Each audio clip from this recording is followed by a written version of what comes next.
자, 강의한 28페이지입니다. 28페이지에 제가 이제 요 전 시간에는 그리스 마게도니아하고 그리스의 역사를 말씀드렸어요.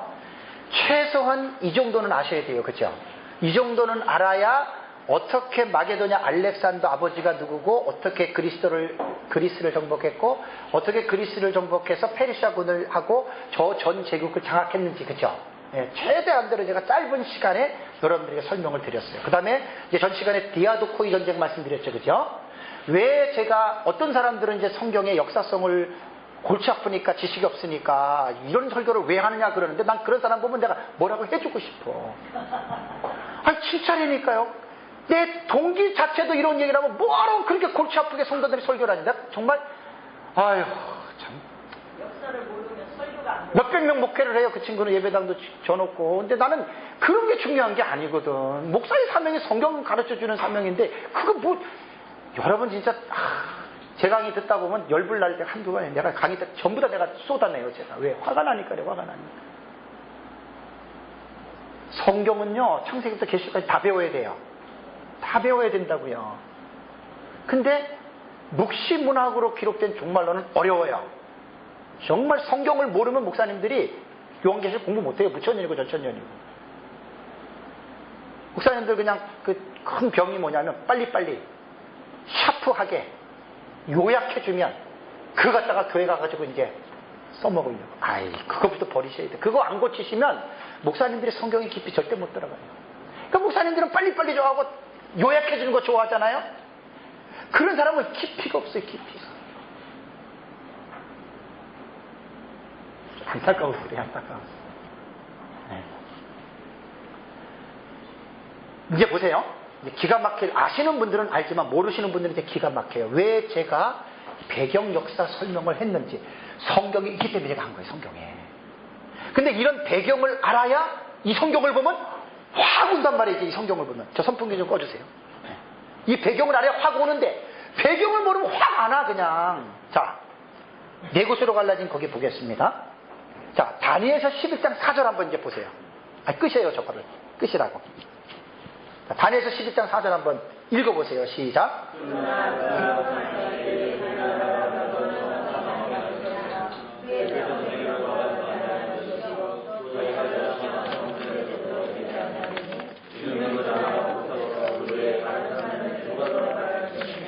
자, 이 말의 의미가 지금 다니엘서를 지금 11장 강해가 이제 이번 시간하고 다음 시간에 들어가요. 거의 아마 목사님들이 다니엘서 11장에 이런 내용이었겠네 하고 이제 감문 잡는 시간인데, 되게 중요한 시간이에요. 정신 바싹 차리셔야 돼요. 자, 여기에 보면 그러나 그가 강성할 때에 그 3절까지 보면은 바사에서 세왕이 일어나니 그것까지 얘기를 했죠. 그죠? 바사에서 세왕 넷째는 그보다 더 강할 것이요. 그 다음에 곧바로 4절에 뛰면서 그러나라고 하는 접속사가 들어오면서 그가 강성할 때, 그럼 그가 누구냐는 거예요. 그의 나라가 갈라져 천하 사방에 나누어진다. 그의 자손에게로 돌아가지도 아니하고 자기가 주장하는 권세대로도 되지 않고, 이는 그 나라가 뽑혀서 그의 다른 사람에게 돌아갈 것이다. 이 사람이 누구냐? 이게 알렉산더예요. 그러니까 3절까지 바사제국 아하수에로를 하다가 부연 설명 없이 곧바로 4절에 그가 강성할 때 이 사람이 알렉산더를 얘기하거든요. 자, 젊은 알렉산더 대왕에게는 아내 록산나와 어린 아들이 하나 있었는데, 알렉산더 사후에 제국의 강탈자들에서 살해를 당합니다. 씨라도 있으면 자기가 왕이 돼도 안 되니까. 그래서 알렉산더가 죽음을 당하자 그의 제국은 네 장군에 의해서 통치가 됩니다. 자, 여기 보시면 돼요. 이게 아주 지도를 기가 막히게 그려놨어요. 여기 보면은 요 색깔 있죠, 요 색깔. 여기 카산드로스. 여기가 지금 본토 마게도냐예요. 마게도냐하고 본토하고 그리스 지역 전체를 카산더라고 하는 이 장군이 여기를 통치했고, 여기 보면은 리스마코스 있죠. 리스마코스. 요 트라키아하고 소아시아 터키 요 지방을 리스마코스가 알렉산더 주군에 요를 한 거예요. 그 다음에 여기 보면은 이제 그 셀류쿠스라고 요 색깔 있죠. 이 색깔. 이게 다 이 제국을 셀류쿠스가 이걸 타시한 거예요. 이거를. 그 다음에 여기 보라색 보면은 여기 요 색깔 보면은 요 프톨레마이오스 여기 애굽 지역을 한 거예요. 이렇게 네 제국으로 갈라진 거예요. 이게 성경에 지금 있단 말이에요. 성경에. 그러니까 이러한 역사적인 배경을 모르고 이 성경을 읽으면 이게 뭔 말이야 이게? 그렇죠. 자, 다니엘서 8장 8절 이제 보세요. 이제 신납니다. 자, 다니엘서 8장 8절 읽겠습니다. 시작. 순염소가 스스로 심히 강대하여 가더니 강성할 때에 그 큰 뿔이 꺾이고 그 대신 현저한 뿔 넷이 하늘 사방을 향하여 났다. 숫염소는 헬라고 숫양은 메데바사지요. 다니엘서 8장이 그걸 말하는 거예요. 헬라가 메데바사를 정복한 거예요. 그죠? 근데 이 헬라 제국에서 큰 뿔이 꺾였다. 큰 뿔이 알렉산더고 그 다음에 그 대신에 현재한 네 뿔이 하늘을 향해서 났다? 그게 바로 위에 말한 네 장군, 저걸 말한 거예요, 여러분. 이해되시죠, 그죠? 그러니까 이런 역사적인 배경을 모르고 8장을 설교할 수 있겠어요, 없겠어요? 그냥 끼케야 목사님들, 알렉산더 죽고 나서 4명 이렇게 했다, 이렇게 끝나잖아요, 그죠? 그거 하고, 이렇게 자세하게 설명하는 거하고, 듣는 성도 입장에서는 어떤 설교의 은혜가 되겠어요? 말 하나 많아죠, 그죠? 말 하나 많아잖아요. 성경에서 말하려고 있는 거예요. 그 다음에 다니엘서 8장 21절 22절 읽어보세요. 털이 많은 순염소는 곧 헬라 왕이요 그의 두 눈 사이에 있는 큰 뿔은 곧 그의 첫째 왕이요 이 뿔이 꺾이고 그 대신 네 뿔이 났은즉 그 나라 가운데 어떻게 해요? 네 나라가 일어나되. 이거 해석해 준 거예요. 뒤에는 천사가 해석해 준 거예요. 그 8장의 내용이 이거란 말이에요. 지금 11장하고.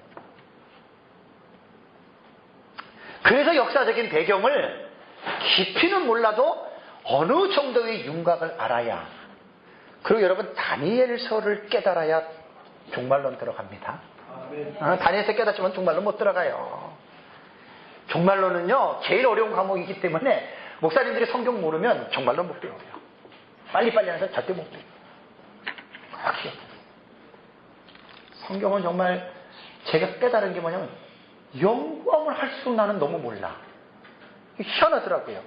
처음에는 신학교 졸업하고 내가 다 아는 것 같았는데 연구하면 연구할수록 너무 모르는 거예요. 제가. 지금 솔직한 얘기예요. 제가. 왜냐하면 너무 방대해요. 너무 방대. 와, 그래서 헬라 제국이 사분할이 되어졌다라고 하는 이 부분을 여러분들이 기억을 해야 되는데 이게 중요한 게 아니에요.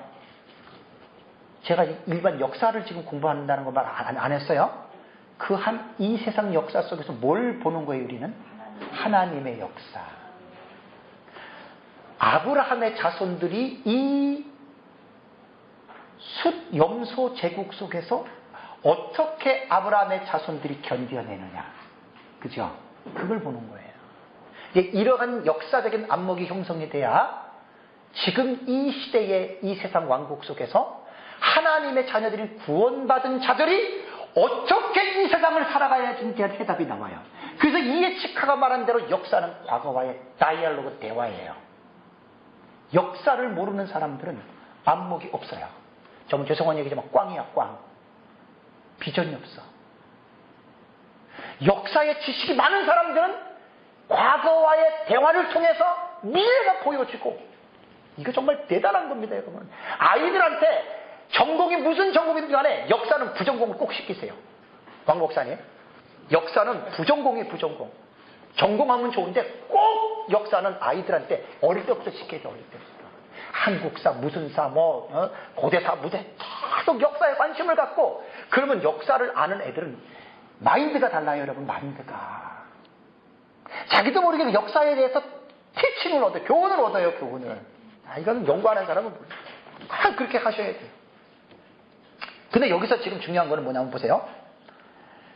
헬라 제국이 사분할되면서 통치하는 가운데 이스라엘은 남쪽의 애굽을 지배하고 있는 톨레미 왕조와 북쪽의 시리아를 지배하고 있는 셀류코스 왕조 사이에 어떻게 해요? 끼어서 그들의 지배하에 놓이게 되는 중간사는 이게 지금 하이라이트, 이게 키포인트예요.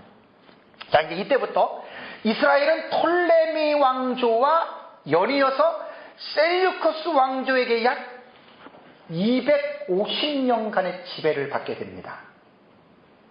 24번 관조는 아까 설명을 했기 때문에 여러분들이 읽어보시면 되고요. 자, 이제 이스라엘이 헬라의 두 왕조에게 지배를 받는 기간 중에 BC 2세기 후반에 유대 지방 모딘의 제사장인 마타리아스가 그의 5 아들과 함께 혁명을 일으켜 셀류커스 왕조로부터 독립하여 하스몬 왕조를 세워 약 100년간 종속할 수 있었다. 140년 63이에요. 헬라 제국이 내분으로 인하여 약해지는 과정에 이탈리아 반도에 자리 잡은 로마가 힘을 기르면서 헬라 제국들을 위협하면서 결국 새로운 강자로 등장. 요거는 총 정리를 한 거예요. 앞으로 역사를. 자, 그러면 이제 이번에 프톨레미 왕조 통치하에 이스라엘. 지금부터는 헬라 도표를 꺼내 놓으셔야 돼요. 이거를 제가 뒤에도 있는데 삽줄을 제가 넣어드렸잖아요. 그래요? 이걸 옆에다 놓으시고 보셔야 이제 강의도 알아듣고 금방 알아듣기 힘든데 집에 가셔서 이 도표를 놓고 여러분들이 책을 읽어보시면 금방 좀 이해가 됩니다. 자, 라고스의 아들 프톨레미 1세 소테르의 애굽 통치. 여러분 도표 보면은 왼쪽에 애굽 지역에 프톨레미 1세 소테르 나오죠. 그죠? BC 323년에서 285년에 했고 다니엘 11장 5절 나오고 알렉산드리아 도서관 걸림 나오죠. 그죠? 이제 이 사람이 내 왕조가 이렇게 지금 스타트가 되는 거예요. 자, 스타트가 되면서 다니엘서를 쓴 것은 11장 5절을 읽어보면 이 사람이 나온다는 거야. 또 다른 데는 이 사건이 나온다는 거예요, 여러분. 그래서 아주 세밀하게 제가 집어넣어놨어요, 이거를. 근데 역사의 배경을 모르는 사람은 이걸 읽어도 무슨 말인지 몰라요. 지금 첫 시간부터 쭉 들은 사람들은 이제 이해하는 이해력이 지금 이제 여러분들 속에 들어간 거예요. 그래서 이제 쭉 보면은 11장이 이제 이해가 될 겁니다. 이게 이 사람. 그거 어쩔 수 없어요. 이걸 공부를 안 하면 몰라. 자, 그러면 보세요. 마게도니아 장군 라고스의 아들 프톨레미가 애굽을 차지했습니다. 이때 44세입니다. 그래서 애굽을 손에 놓고 알렉산드리아를 수도로 정해놨습니다. 그 다음에 알렉산더의 시신을 애굽으로 가져갑니다. 좀 이렇게 영향력 있는 사람이겠죠? 프톨레미가. 그래서 자신의 이름을 프톨레미 소테르라고 하는 말은 그 헬라어 구원자라는 뜻이거든요. 구원자. 그래서 알렉산더 대왕이 12년간 지배한 후에 이제 톨레미가 그의 뒤를 41년 동안 통치하는데 BC 323년에서 305년까지는 총독이었어요. 그러니까 알렉산더가 애굽을 점령하고 나서 이 톨레미에게 애굽을 맡긴 거예요. 그죠? 총독으로. 그죠? 그 지가 차지한 그 말입니다.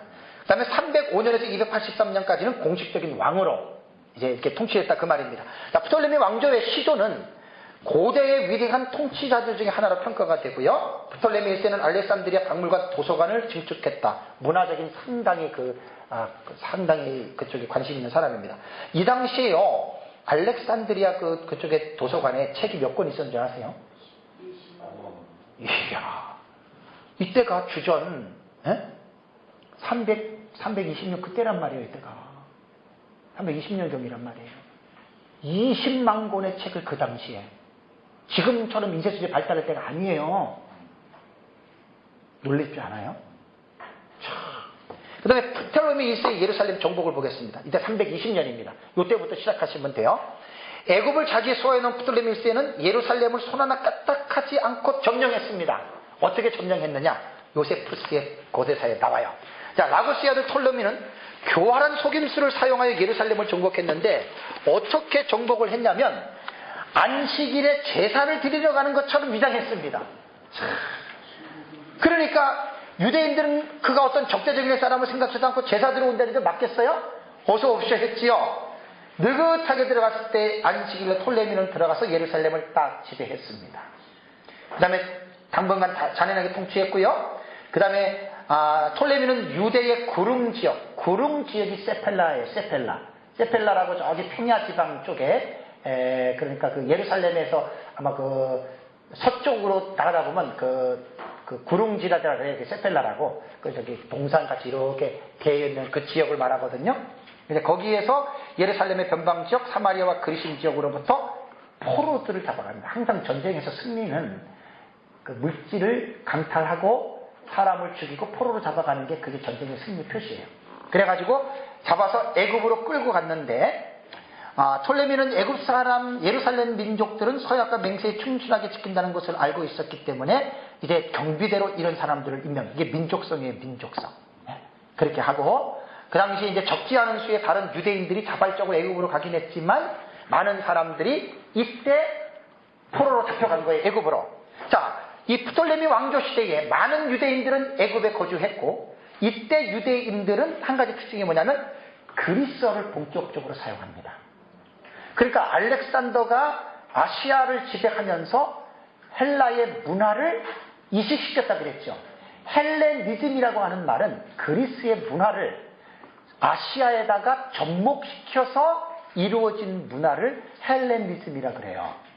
그게 그리스 문화가 아시아에서 이식시켜서 거기서 이렇게 싹 튼 것이 헬레니즘이라 그러거든요. 그러니까 이 문화를 알렉산더가 기가 막히게 했어, 이 사람이. 나중에 보면 이것도 다 하나님의 구속사에 이것도 다 하나의 뒷받침을 합니다. 그래서 이제 이때 사람들이 헬라 문화에 이제 막 동화되기 시작해요. 말씨, 음식, 옷, 그런 거 있잖아요. 그죠? 문화라는 게 다 삶의 양식을 문화라 그러잖아요. 그죠? 그래서 이제 동화가 되기 시작해요. 그래서 다니엘서는 다니엘서 11장 5절에 남방왕들은 강할 것이나 그랬죠. 그죠? 남방왕의 첫사람이 프톨레미 소테르입니다. 이 사람. 그러니까 이제 이 사람을 말한 거예요. 1절이. 그 다음에 이제 두 번째. 이 사람이 198년까지 예루살렘 이제 지배자가 되고요. 프톨레미 2세 필라데풀스의 애굽 통치. 그러니까 이 프톨레미 왕조는 전부 다 프톨레미예요. 거기에 1세, 2세, 3세, 4세가 붙는 거예요. 그러니까 막 어떨 때는 5세, 6세를 사용하지 않고 그냥 프톨레미 그래요. 그러면 그 문장을 읽으면서 그가 어떤 시기인지를 감잡아서 읽어야 돼요. 그래서 이 도표가 없으면 여러분들이 이제 요세푸스 고대사를 읽잖아요. 헷갈려요. 이게 도대체 5세를 말하는지 4세를 말하는지 6세를 말하는지. 그래서 제가 여름 내내 그걸 읽고 이거를 적어 놓은 거예요. 이거를 적어 놓고 이제 딱 보면서 이 사람을 내가 이게 지명하면서 내가 책을 읽어놨고. 그렇지 않고는 못 읽어요. 책. 셀류쿠스 그러면 1세, 3세, 4세 했는데 다 셀류쿠스야 그냥. 그럼 이 사람이 도대체 누군지 몰라 누군지. 그럴 정도입니다 여러분 그게. 저거 좀 올려놓으세요 좀. 네. 자, 프톨레미 2세 필라델푸스의 애굽 통치입니다. 자, 프톨레미 2세 소테르가 죽은 후에 그의 아들 프톨레미 2세 필라델푸스가 왕권을 이어받아서 39년간 다스립니다. 여기에 283년에서 245년 그러잖아요. 전쟁도 그렇고 연도가 있는데 너무 집착하지 마세요. 다 맞아 떨어지는 게 아니에요. 역사가들마다 달라요. 2년, 3년 차이는 아무것도 아니고 어떤 사람 막 10년, 20년 차이가 나는 사람도 있어요. 그건 어쩔 수 없어요, 여러분. 네. 프톨레미 2세는 프톨레미 1세와 그의 아내 베르니스 사이에서 태어났는데 이 사람은 부친보다 학문을 더 사랑했어요. 그래서 알렉산드리아의 동물원까지 세워서 동물원까지 세워서 자연과학 분야의 학문을 진작시켰다 그래요. 그래서 프톨레미 2세가 한 중요한 업적은 딱 두 가지입니다. 첫 번째는 노예 해방입니다. 제가 지금 강의안을 요세푸스 고대사와 전쟁사를 텍스트로 지금 강의를 했다 그랬죠. 그죠? 그러니까 제 강의는 일관성이 있어요. 요세푸스가 봤던 역사관을 쫙 요약해서 가기 때문에 일관성이 있어요. 그런데 웬만한 실력이 없이 이 사람 책, 저 사람 책 찌끄찌끄 짜집기 하잖아요? 그러면 혼란스러워요. 그리고 중간사를 여러분들에게 공부할 때 팁을 제가 가르쳐 드릴게요. 중간사 책이 많지 않은데 외국 서적이든 한국 서적이든 어떤 사람이 쓴 중간사를 보더라도 전부 다 요세푸스는 100% 다 인용합니다. 이게 원조예요, 원조. 처음에 저는 중간사 책을 이것저것 몇 개 봤거든요. 요세푸스를 안 볼 때는 막 요세푸스 누군가 그랬어요. 학교 다닐 때 물론 얘기는 들었지만 안 보면 소용이 없잖아요. 근데 요세푸스를 딱 보는 순간에 참 이 말이 나지. 왜 그런지 아세요? 모든 학자들이 요세푸스를 보고 쓴 거예요, 대부분이. 그러니까 먼저 원본을 보니까 목마를 게 있어요, 없어요? 목마를 게 없는 거예요, 이제. 그리고 요세푸스를 가지고 쫙 정리를 해놓으니까 다른 사람 중간사를 보면 그냥 다 이해가 돼. 무슨 말인지 아시겠죠? 그 책 읽는 방법이 있어요, 방법. 어떤 책을 먼저 읽고 어떤 책을 나중에 읽고. 그래서 먼저 경험한 사람들의 코치를 받으면 내 시간이 빨라져요. 어쩔 수 없어요. 그래서 멘토가 필요한 거예요, 멘토가. 자기 혼자 안 돼요.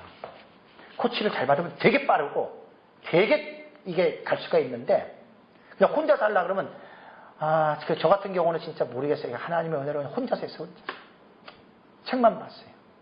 조금 이제 시간이 가긴 했는데 그러다 보니까 어쨌든 그거 가지고 제가 지금 강의하는 거 그래서 하는 거예요, 저는. 그래서 도움받을 필요가 있어요. 코치를 잘 받으셔야 돼요. 그래서 이게 노예 해방은 뭐냐면 이 사람이 업적입니다. 필라델푸스 2세. 이 사람의 이름이 프톨레미 2세 필라델푸스예요. 그래서 이 사람이 참 정치를 잘한 것 같아요.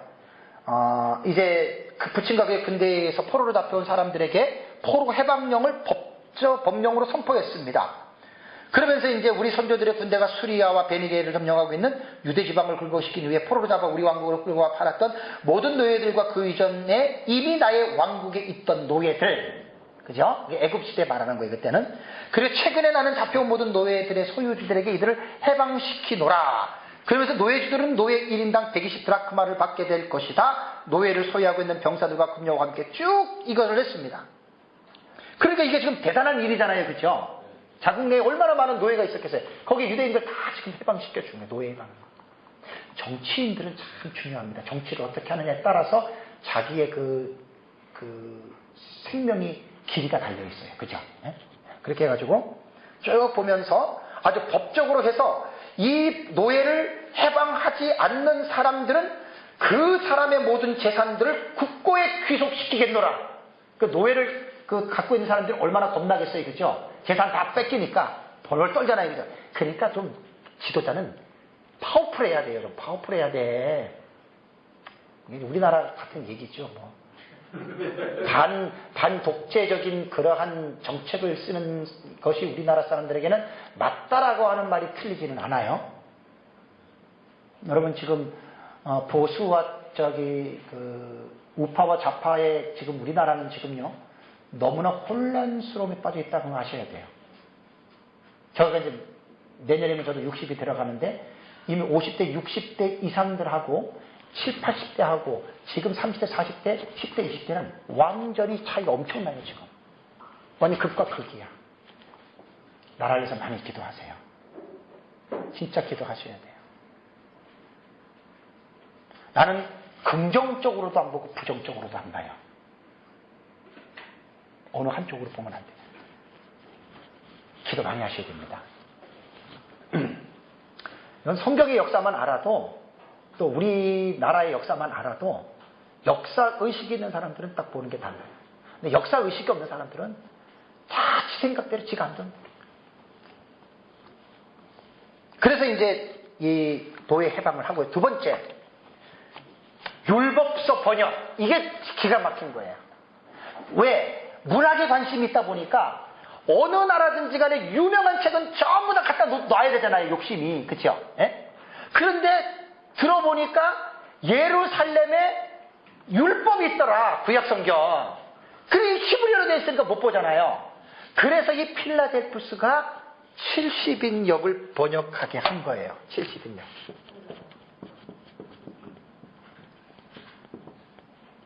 세프트와진트라 그래요. 우리는 룩스 그러죠? 룩스가 아니에요. 50, 10, 10. 로마자의 숫자 표기예요. 그냥 이렇게 저렇게 룩스 그러는데 룩스 그러면 안 돼요. 70인 역이라 그래요. 구약, 왜냐하면 이 시대는 거의 헬라 언어를 썼잖아요, 그죠? 이스라엘인조차도 히브리어를 몰라. 자기 말을 모르니까 히브리 성경을 읽겠어요, 못 읽겠어요? 못 읽죠. 이게 Providence of God, 하나님의 섭리예요, 섭리. 놀랍지 않아요, 여러분? 그래서 구약 성경을 헬라어로 번역한 것이 70인역 세프트와진트예요. 이거를 지금 이 사람 때 이걸 한 거예요. 그래서 그 밑에 보면은 이제 필라델푸스가 유대인 대사장 엘르아셀에게 율법의 가장 정통한 장로 6명을 보내달라고 편지를 했습니다. 근데 이 6명이 각 지파 속에서 이렇게 해가지고 나중에 이제 그 톨레미 서신에 대한 대제사장 엘르아살의 답신을 보세요. 엘르아살의 답신을 보시면 대제사장 엘르아셀이 톨레미와 함께 문안드립니다 얘기를 했죠, 그죠? 문안드립니다라고 얘기를 하고 페아와 아르시노의 왕후 쭉 얘기를 하면서 우리는 각 지파에서 6명씩 장로를 뽑아 율법서와 함께 보냈습니다. 그랬죠, 그죠? 그래서 이 사람들이 보면은 72명의 유대 장로들은 알렉산드리에 도착을 했고 왕은 그들을 기쁨의 눈물로 맞아들였고 70인 장로들은 조용한 섬으로 들어가 율법서를 번역하는 일에 최선을 다하였고 72일 만에 율법서 번역을 끝냈다. 이런 사건들에 대한 내용들은 책마다 저자마다 다 달라요. 이건 왜 다르나? 다를 수밖에 없죠. 관점이 다르니까. 그러니까 여러 가지를 보셔야 돼요. 하나만 보지 말고 여러 가지를 보면서 여러분들 스스로가 정리를 하셔야 돼요. 어쩔 수가 없어요, 이거는. 한 사람만 역사를 쓰면 간단한데 여러 사람이 쓰다 보니까 다 달라요. 그래서 필라델프스 왕은 율법책을 읽고 난 후에 하나님의 심오한 지혜와 성품에 탐복하였으며 그의 기쁨은 더하였다. 이거 다 고대사에 나온 거예요. 중간사는 요세푸스가 볼 때 제일 대가예요. 물론 뭐 필로의 책도 있고 그런데 뭐 필로 책 같은 경우는 번역이 안 되면 내가 어떻게 봐요? 영어도 잘 못하는데 제가. 번역된 서적 중에 제가 볼 때 요세푸스가 최고. 요세푸스가. 다시 태어난다면 이제 영어를 내가 유창하거든. 영어. 내가 연구하는데 영어시 딱 부딪혀가지고 원서를 못 보니까 좋은 책들은 다 원서에 있거든요. 원서. 아 참.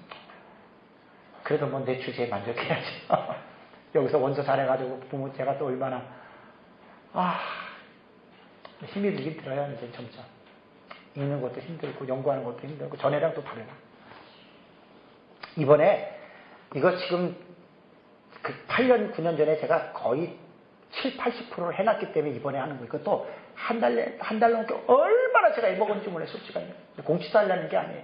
두세 번 그만두려고 그랬어요. 이번에. 겨울에 하려고. 내가 하나님의 은혜로 일을 아물고 그냥 겨우 했어요. 막 욕심은 많아가지고 막 더 좋은 내용을 막 집어넣게 쐈는데 시간이 못 따라가. 시간이 제가. 이게 안 되는 거예요.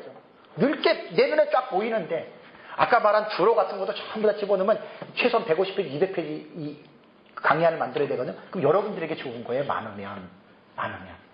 그래서 4, 50페이지로 줄일까 하다가 이번에 어떤 분이 선교 헌금을 좀 하셨어요. 감사하게. 아이고 할렐루야. 그래가지고 이 90페이지 되는 거 그냥 부담 없이 그냥. 그러니까 사람이 그 어쩔 수가 없어요. 좀 여유가 있어야 돼. 그래가지고 그냥 90페이지 되는 거는 돈 얼마 안 됐지만 그냥 했다는 거 아니에요. 그냥 이거 조금만 몇 천 원 줄이려고 그냥 그 줄이는데 더 힘들어. 그래가지고 이제 90페이지 정도 되는 거 이번에 30부 한 거예요. 지금 이거를 참 감사해요. 하나님의 일 하는데 하나님이 또 우리 약간 여러 가지로 협력들 해주셔서 그게 됩니다. 그래서 이때의 70인역 세투아진트를 번역할 때는 구약성경 다 한 게 아니에요. 모세 5경만 창출 내민신만 하고 그다음에 서서히 해서 나중에 이제 헬라어로 이제 구약성경을 번역한 거예요. 여러분 이거 되게 의미 있는 일입니다. 이거는 나는 이렇게 봐요. 필라델프스가 하나님을 믿지 않았어도 그 사람의 마음을 감동을 주고 난 하나님이 줬다고 봐요. 왜냐하면 하나님은 자기 백성들이 지금 모국어를 잃어버렸거든. 그다음에 헬레니즘 문화에 동화가 돼가지고 헬라어를 사용하지 않으면 관직에도 못 올라가요. 지금 이때는 다 헬라어를 써야 돼요. 그래서 태어나면서부터 베레스티 바라 엘로임 바에트 에체 하레인 이게 히브리어를 가르쳐야 되는데 그게 중요한 게 아니거든. 게네세오사스 해가지고 헬라어를 가르쳐줘야지 얘가 커가지고 밥 먹고 살 거 아니에요. 그러니까 애들이 히브리인이지만 자국어를 몰라. 히브리인들이 중요한 게 뭐예요? 율법이 중요하잖아요. 율법은 글씨를 알아야 보잖아요. 그런데 그러한 사람들을 통해서 구약 성경이 헬라어로 번역이 됐다라고 하는 것은 하나님의 섭리입니다. 이게 하나님의 섭리입니다. 70인격도 제가 글들을 좀 보니까 사본상에서는 중요한 위치를 차지하지만 마소라 사본인 히브리어 사본보다는 이 70인역은 별로 그렇게 중요하게 여겨지지 않아요. 왜냐하면 그 마소라 사본의 편성 방법하고 70인역의 편성 방법이 달라요. 마소라 히브리어 원래 마소라 사본에는 구약 성경이 24권인데 70인역본은 39권이에요. 이게 차이예요. 그리고 이 책 편집 방법도 마소라 사본하고 70인역은 달라요. 근데 놀라운 게 뭐냐면 라틴어도 그렇고 우리 한국어도 그렇고 번역 성경들이 마소라 사본의 폼을 따른 게 아니라 70인역을 따랐어요. 그거는. 그렇게 되는 거예요. 그게. 사본을 보면은.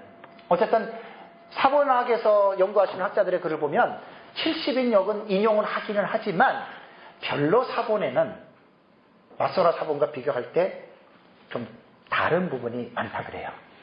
그래서 뭐 학자들도 뭐 하도 여러 가지니까 뭐 70인역 대단하다 그러는데 제가 읽어본 글로는 그렇게 대단한 거 아니에요. 물론 히브리어가 그 당시 헬라어로 번역이 되는 과정 속에서 번역상의 어떤 그 시대의 흐름을 이해할 수는 있어요. 아, 이 시대에는 이런 단어를 헬라어를 썼구나. 이렇게 그런 차원에서 학자들은 연구를 할 수 있겠지만 무슨 맞소라 사본보다 왜냐하면 70인역은 맞소라 사본에서 번역한 거 아니에요, 그죠? 원조가 맞소라 사본이잖아요. 그런데 맞소라 사본보다 70인역이 우선될 수 없잖아요. 무슨 말인지 아시겠어요? 당연하죠. 오래된 사본이 강하겠죠. 지금 이런 아주 웃기는 일들이 있어요. 목사님들이 영어 좀 잘한다고 설교할 때 맨날 영어 가지고 막 설교하더라고. 영어가 다인 것처럼. 영어 성경이 다가 아니에요. 히브리어 헬라어가 다 그 원래 시작이잖아요, 그죠? 네? 그래서 좀 아쉬운 게 나는 영어를 못하지만 히브리어 헬라어는 지금도 공부하고 있거든요. 오히려 히브리어 헬라어 단어를 설명해 주면 훨씬 낫습니다. 영어보다도. 영어 잘하는 사람들은 뭐 설교 시간에 뭐 이거는 마치 영어가 원본인 것처럼 이렇게 막 성경을 하는데 아이고 나 그거 들을 때마다 아이고 주여 저 사람 영어 자랑하는 거지 뭐 히브리 헬라어를 얘기하면 간단한 거예요. 뭐 영어 얘기할 필요가 뭐가 있어요. 영어나 한국어나 전부 다 라틴어나 전부 다 사본에서 전부 다 번역한 거 아니에요. 그러니까 그렇게 아셔야 돼요. 그 다음에 이제 3번째 프톨레미 왕조와 셀루커스 왕조의 150년 전쟁을 주목하셔야 돼요. 여기서부터 이제 중요해요. 자, 315년에서 165년까지 보는데 이걸 시리아 전쟁이라고 그래요. 시리아 전쟁. 이제 인터넷 치면 다 나오는데 기원전 3세기에서 기원전 2세기경에 코엘레 시리아 26번 보시면 코엘레 시리아는 쭉 읽어보시면 이 단어들도 다시 공부해야 돼요. 코엘레 시리아가 뭔지 이게 다 나오잖아요. 코엘레 시리아는 레바논 산맥과 안티 쭉 해가지고 그냥 우리가 생각하는 대로 그냥 이스라엘 주변에서 생각하면 돼요. 근데 자세하게 정의를 내려놨어요. 둘러싸고 시리아 셀루코스 왕조와 이집트 왕조 간의 전쟁입니다. 이게 지금. 지금 이게 지금 성경에 나오니까 제가 지금 이걸 말씀을 드리는 거예요. 그래서 이 전쟁에서 이제 역사학자들이 표현하는 방법을 제가 쭉 봤더니 6차 시리아 전쟁으로 보는 입장이 제일 많은 것 같아요. 근데 저는 이미 8, 9년 전에 연구할 때 5차 시리아 전쟁하고 안티오코스 사제 에피파네스의 2번 걸친 애굽 침공 7번이에요. 저는 역사를 이미 정리했기 때문에 이번에도 그 백과사전에서 나오는 거의 6차 시리아 전쟁으로 나오더라고요. 그래서 1차부터 6차까지 읽어봤더니 그걸로 좀 선택하긴 제가 좀 그래요. 그냥 8년 전에 이미 난 이걸로 다 해놨기 때문에. 그리고 그때 제가 적당히 한 게 아니라 깊이 여러 가지를 많이 제가 이렇게 비교해가면서 했기 때문에 제가 일관성 있게 지금 이번 강의를 해 나가는 거거든요. 그래서 어떤 이런 부분에서는 저는 이제 5차 시리아 전쟁하고 안티오코스 사세 에피파네스가 애굽을 2차 침공한 이게 단위에서 나와요. 단위에서 지금 공부하면서 보면 됩니다. 자, 그러면 이제 여기까지만 하면 되죠. 이번 시간에. 네. 거기에 보면은 우선 이제 이 전쟁을 결론적으로 제가 여러분들에게 말씀을 드리면 지금이 시간이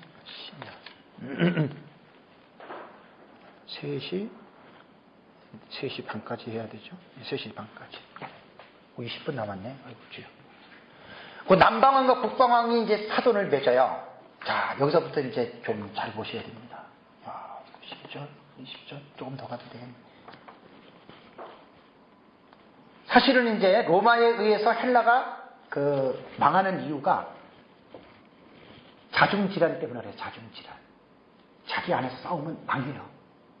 외세로부터 침공도 침공이지만 내란에 있으면 망해요. 우리나라가 좌파우파 때문에 그러는 거예요. 이게 더 무서운 거예요. 지금 북한이 문제가 아니다. 역사는 다 이렇게 좀 결국 이것도 이 나라는 그래서 이제 로마에게 망하는데 남방왕과 북방왕의 이제 사돈을 맺는 게 나와요. 자, 그러면 프톨레미 2세가 딸 여기 이제 이걸 이제 보세요. 이걸 보시면 나와요. 프톨레미 2세의 딸 베르니케라는 딸이 있어요. 북방왕인 안티오코스 2세 데오스에게 시를 보낸다. 그러면 여러분들은 셀류쿠스 2세를 보세요. 셀류쿠스 1세 니카토리 있죠, 그죠? 그 밑에 안티오코스 1세 소테르 이걸 말하는 거예요. 지금 요 제국을 지금 말하는 거예요. 프톨레미하고 셀류쿠스 요 제국이 150년 동안 전쟁을 하는 거예요, 그죠? 그래서 지금 그 글을 보면서 이 사람이 누구, 이 사람이 누구고 그걸 지금 말씀드리는 거예요. 필라델푸스 베르니케 나오죠, 그죠? 베르니케를 안티오코스 1세 거기 보면은 2세 데오스 있죠, 데오스. 요 왕이 요렇게 자기 딸을 시집을 보내요. 같은 동족이잖아요. 그들은 마게도냐 그리스인이니까. 자, 여기에서 이제 시집을 보내는데 데오스라고 하는 이 셀류쿠스 안티오쿠스 2세 데오스는 부인이 있었어요. 그 부인이 누구였냐면 라오디케. 그 책을 보시면 돼요. 책. 라오디케. 그런데 이 라오디케가 자기를 냅두고 데오스가 자기를 냅두고 필라델푸스의 딸을 베르니케를 가지고 사니까 여자로서 질투가 나요, 안 나요? 나잖아요. 결국 이 베르니케가 이 라오디케가 나중에 베르니케와 자기 남편하고 이 사이에서 난 아들을 죽여버려요. 죽여버리고 자기가 난 아들 셀류쿠스 2세 칼리니쿠스, 여기 보세요. 그대로 나오죠. 그러니까 요렇게 보셔야지 여러분들이 이해가 되지, 이 도표가 없이는 여러분 이거 읽어도 무슨 말인지 몰라요. 그래서 이번에는 요 도표만 여러분들이 이해하고 가셔도 집에 가서 요 광의안을 보면 이해가 되는 거야. 그러니까 어느 정도 윤곽이 잡혀요. 요 칼리니쿠스 있잖아요. 그죠? 예? 요게 데오스하고 그 다음에 전부인 라오디케와의 사이에서 난 아들이라고 그랬잖아요. 그죠? 그런데 그 라오디케가 베르니케와 데오스하고 그 난 아들을 죽였다고 그랬죠. 그죠? 자, 요것이 11장 6절 한번 읽어보세요. 다니엘서. 이게 성경 이 얘기란 말이에요. 다니엘서 11장 6절 시작. 몇 해 후에 그들이 서로 단합하리니 남방왕의 딸이 북방왕에게 가서 화친하리라. 그러나 그 공주의 힘이 쇠하고 그 왕은 서지도 못하며 권세가 없어질 뿐 아니라 그 공주와 그를 데리고 온 자와 그를 낳은 자와 그때에 도와주던 자가 다 버림을 당하리라. 이 얘기란 말이에요. 이해가 되세요? 6절의 이 얘기에 제가 지금 얘기한 거, 필라델푸스하고 데오스하고 딸을 줬고, 그죠? 네? 베르니케를 줬고 라오디케가 죽여버렸다. 11장 6절 해석이 그거예요. 이것이 이 시대에 일어난 거예요. 역사정에서. 다니엘은 이미 530 몇 년이에요 이게? 네? 네, 다니엘이 계시를 받을 때가 11장에. 네, 이때 이 계시를 받은 거예요. 그러면 요 때가 몇 년이에요 벌써? 네? 261년, 246년 몇 년 지난 거예요. 여러분 놀랍지 않아요? 하나님의 말씀이, 예언이 그대로 이루어진 거예요. 이렇게. 그러니까 자유주의자들은 에이 다니엘이 쓴 거 아니라 그러는 거예요. 어떻게 이렇게 자세하게 알고 이걸 했느냐. 또 혹시 여러분들도 제 강의 듣고 맞아 다니엘은 6세기 쓴 게 아니라 이거는 2세기 쓴 거예요. 이런 사람 나오면 곤란해요. 네? 우리는 잘 모르니까 지금 6세기, 2세기 관심이 없는데 이어서 제가 말씀드리는 거예요. 자유주의학자들. 그래서 이게 아니다. 그 다음에 이제 3차 시리아. 거기 지금 다니엘서 12장 6절 위아래에 있잖아요. 그 두 문장이 서로 비슷해요. 제가 하나를 정리를 해야 되는데 정리를 못하고 두 개 같이 집어넣었어요. 그냥 같이 병행해서 읽으시면 돼요. 똑같은 내용인데. 자, 두 번째 이제 3차 시리아 전쟁이 나오는데 다니엘서 12장 7절 9절이에요. 자, 3차 시리아 전쟁은 왜 일어나느냐? 베르니케의 오라버니가 프톨레미 3세 유에르케테스죠. 여기 보세요. 3세 유에르케테스 나와요. 그죠? 예? 그러니까 유에르케테스와 베르니케는 남매지간이잖아요. 그죠? 근데 누나가 가서 죽었어. 아버지 죽고. 복수하겠어요? 안 하겠어요? 이게 시리아 3차 전쟁이란 말이에요. 이게. 이해가 되시죠? 자, 그러면 그래서 일명 이 전쟁을 라오디케 전쟁이라고 합니다. 자기 동생 베르니케를 죽인 라오디케를 복수하기 위한 전쟁이다. 이건 역사서에 다 나오는 거예요. 자, 그러면 7절 한번 읽었습니다. 시작. 그러나 그 공주의 본속에서 난 자 중에 한 사람이 왕위를 이어 권세를 받아 북방왕의 군대를 치러 가서 그의 성에 들어가서 그들을 쳐서 이기고, 이게 바로 이 사람의 유에르케테스. 이게 3차 시리아 전쟁이란 말이에요. 이해가 되시죠? 그죠? 네. 가서 이긴 거예요. 북방왕을 쳐서 이겼다는 말이에요. 그래서 여기 보면 이 자는 프톨레미 3세 유에르케테스는 누이였던 베르니케의 복수를 위해서 북방왕 셀류코스 2세 칼리쿠스를 공격했다. 칼리니쿠스 나오잖아요. 그죠? 그래서 도표를 딱 보면 여러분들이 금방 이해가 돼요. 이 도표 작업을 안 하고 여러분들이 이걸 한번 읽어보세요. 전혀 이해가 안 돼요. 머리가 명석한 젊은 친구들 외에는 거의 나이 드신 분들은 10번, 20번 읽어도 그게 그거야. 근데 도표를 딱 만들어 놓고 읽으면 금방 딱딱딱딱 돼요. 그래서 도표는 모든 것들의 지식을 축약시켜 놓은 거예요. 그 도표는 함부로 만들 수 없어요. 모든 걸 알아야 도표가 나오는 거예요. 그 도표를 딱 놓으면 그냥 해석이 그냥 쫙쫙쫙 되는 거예요. 그 다음에 33페이지. 8절 한번 읽어보세요. 8절.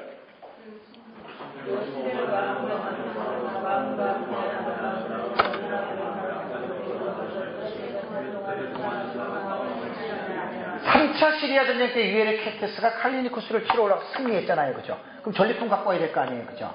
그래서 4,000달란트의 금과 2,500개의 우상들을 이집트로 탈취해 갔는데 이 전리품들은 주전 525년에 바사의 캄비세스가 애굽을 탈취했다 그랬죠. 그죠? 이것도 공부를 해야 되는데 이거는 그냥 넘어갈게요. 바사제국 시대니까. 그때 아마 애굽에서 가지고 시리아로 갖고 갔던 보물인데 가서 그걸 찾아온 거예요. 전쟁할 때 그렇게 되는 거예요. 보물 뺏어가면 또 가서 다 뺏어오고, 좋은 거 있으면 뺏어오고 그렇게 되는 거거든요. 그러고 나서 BC 240년 몇 해 동안은 그가 북방을 치지 아니하라 그랬죠. 그죠? 그러고 나서 이제 240년에 프톨레미 3세가 셀류쿠스 2세와 평화 조약을 체결한 거예요. 우리 싸우지 말자. 그 다음에 9절 한번 읽어보세요. 시작.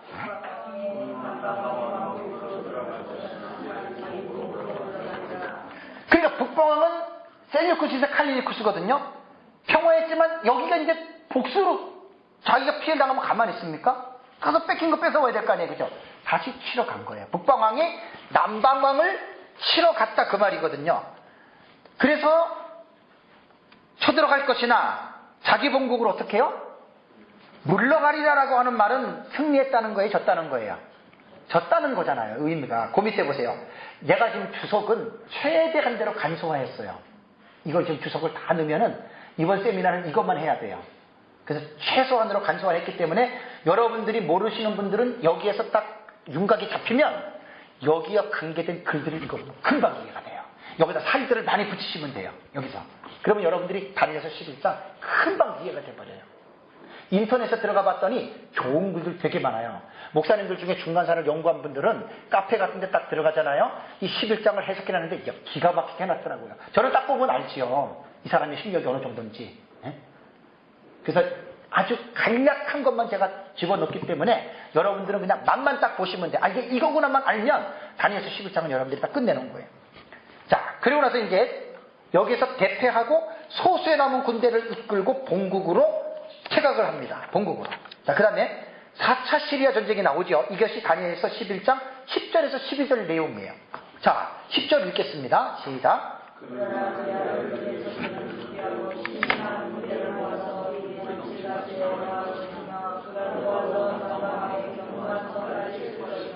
자, 셀류쿠스 2세의 칼리쿠스의 두 아들이 있어요. 칼리쿠스 2세의 두 아들이 셀류쿠스 3세 소테리와 안티오코스 3세 마그누스예요. 자, 그럼 여기서부터 이제 복잡해지죠. 그죠? 자, 복잡해지는데 뒤에를 여러분 보세요. 셀류쿠스 가게도 나와 있죠. 그죠? 이거는 제가 옛날에 연구할 때 셀류쿠스, 프톨레미, 헤롯 대왕, 헤롯 가게도를 전부 다 제가 이거 연구 되게 많이 한 거예요. 지금 이거 최고의 자료들을 다 뽑아다가 그 자료에다가 제가 없는 거 제가 추가시켜 놓은 거예요. 그냥 근데 이거를 컴퓨터를 잘하는 사람한테 맡기거나 프로그래머에게 맡기면은 5만 원, 10만 원을 줘야 되는데 돈이 없어서 제가 못 맡겼어요. 이렇게 이거 지금 번역하고 해야 될 게 지금 한 5, 6개 정도가 돼요. 제가 지금 그 헤롯 왕조 있죠. 헤롯 성경에 헤롯이 6명 나와요. 신약 성경에. 누군지 모르죠. 헤롯 왕이 공식적인 부인 10명 있었어요. 그 제가 전부 다 투표를 그 요세푸스 보고 싹 해놨어요. 이렇게 다 해놨는데 이거 지금 프로그램한테 맡겨야 되는데 몇십만 원 들어가. 지금 내가 못 맡기고 있어요. 지금. 그거 헤롯 왕조만 해도 하루에 한 번 4시간 세미나 해야 돼요. 헤롯 왕조, 헤롯 왕의 가게도만 하루 종일 세미나 해야 돼요. 그럴 정도로 가게도를 여러분들이 딱 보세요. 요걸 보고 셀류쿠스 2세 칼리쿠누스가 셀류쿠스 3세 소테르와 안티오쿠스 3세 마그누스 나오죠. 그죠? 요렇게 가계도를 보면서 여러분들이 읽어야 이해가 되는 거예요. 이거 없이는 어려워요. 그래서 이제 왔다 갔다 하면서 보세요. 왔다 갔다 하면서. 자, 그러고 나서 이제 보세요. 여기서 보면은 셀류쿠스와 칼리쿠스 그 아들들이 전쟁을 준비하고 그랬잖아요. 그죠? 그러니까 여기서는 아들들은 칼리니쿠스인데 그 아들들이니까 셀류쿠스 3세 소테르하고 안티오쿠스 3세 마그누스란 말이에요. 그죠? 이 사람들이 이제 전쟁을 하는 거예요. 근데 셀류쿠스 3세 소테르는 226년에 즉위했으나 소아시아 전쟁에서 동료들에게 살해를 당합니다. 223년에.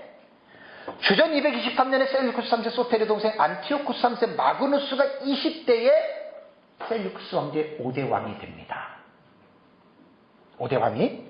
그러면서 스스로 자기도 알렉산더의 후계자임을 자처하고 전쟁을 시작해요. 이 마그누스도 대왕으로 불려요. 그만큼 전쟁에 많은 승리를 했어요. 요 마그누스 때에. 11절 읽어보세요.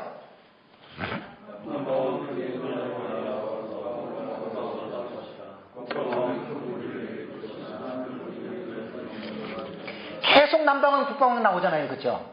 그럼 이게 누구냐는 거예요. 바로 이걸 말하는 거예요. 남방왕과 북방왕. 애굽이 남방이고 시리아가 북방이고 이스라엘을 중심으로 볼 때. 그죠? 그래서 이 이스라엘, 예루살렘을, 이 팔레스틴을 가지고 이 두 나라에서 싸운 거예요. 서로 빼앗으려고. 이 역사가 중간사의 가장 중요한 하이라이트 역사가 되는 거예요. 큰 무리를 일으킬 것이나 그의 손에 넘겨준 바 되리라. 그래서 남방왕 프톨레미 4세 필로파테르라 그래요. 여기 이제 4세, 여기 보세요. 4세 필로파테르 나오죠. 그죠? 예? 요렇게 보는 거예요. 요렇게. 마그누스 요렇게. 요 같이 이렇게. 그러면서 이때의 전쟁이 일어났는데 이 전쟁이 4차 시리아 전쟁이 된다. 4차입니다. 이거는. 그래서 이 전쟁을 라피아 전투라 그래요. 라피아 전투. 이게 책들 읽어보시면 뭐 더 자세하게. 제가 지금 여러분들한테 하는 건 윤곽만 하는 거예요. 윤곽만. 이 윤곽만 잡고 여러분들이 책을 보고 나면 이제 깊이 볼 수가 있어요. 자, 이 전쟁은 남방왕의 승리로 끝납니다. 이 전쟁에도. 남방이 이겨요. 그 다음에 12절을 한번 읽어보세요.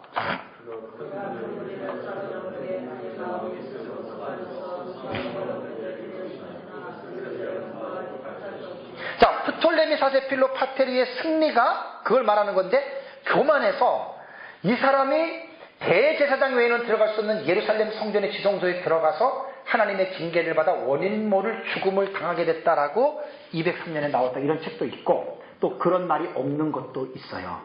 그래서 역사를 연구할 때는 취사 선택을 잘해야 돼요. 취사 선택을. 한 가지의 사건만 가지고 우리가 결정을 못 내리니까 역사의 흐름이라는 게 있어요. 흐름. 그죠? 그 셀류쿠스면 셀류쿠스 시리아의 왕조를 어느 정도를 쫙 알아야 흐름을 보잖아요. 그죠? 그러니까 이런 흐름을 모르는 사람들은 한 가지 사건을 그냥 거기서 흑이나 백이나 그것밖에 몰라요. 전체적인 윤곽을 못 맞춰요. 그래서 조금 깊이 하시려고 그러면 시간이 많이 걸려요.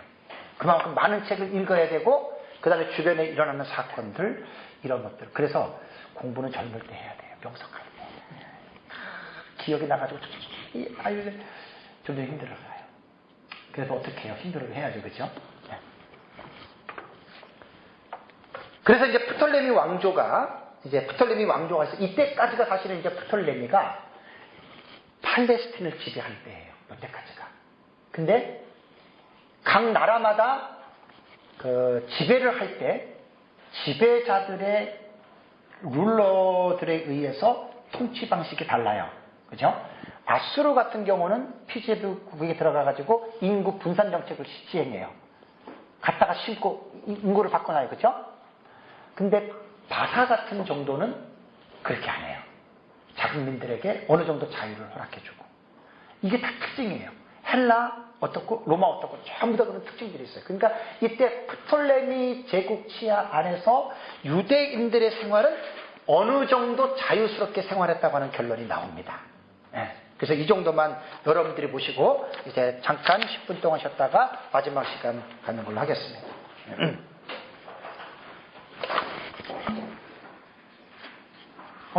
49분이네? 아니 조금 더 할래. 조금 아니 49분 50분. 예. 잠깐 쉬세요.